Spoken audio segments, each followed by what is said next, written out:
You want to be extra rigorous about making the best possible thing you can.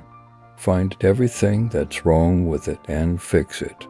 Seek negative feedback, particularly from friends. I think it's very important to have a feedback loop where you're constantly thinking about what you've done and how you could be doing it better. I tend to approach things from a physics framework, and physics teaches you to reason from first principles rather than by analogy. When Henry Ford made cheap, reliable cars, people said, "Nah, what's wrong with a horse?"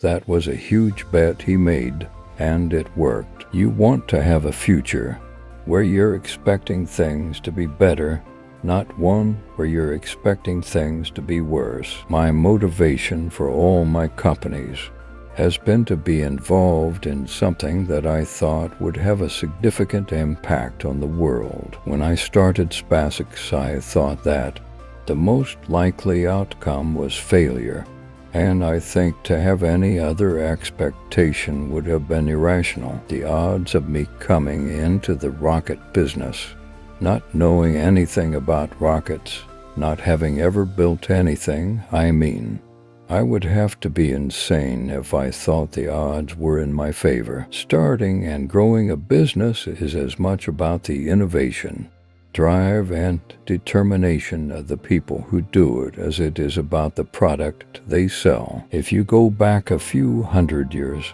what we take for granted today would seem like magic.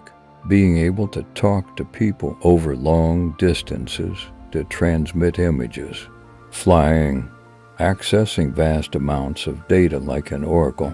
These are all things that would have been considered magic a few hundred years ago. We're running the most dangerous experiment in history right now, which is to see how much carbon dioxide the atmosphere can handle before there is an environmental catastrophe. The idea of lying on a beach as my main thing just sounds like the worst.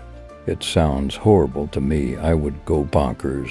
I would have to be on serious drugs. I'd be super duper bored. I like high intensity. I came to the conclusion that we should aspire to increase the scope and scale of human consciousness in order to better understand what questions to ask really.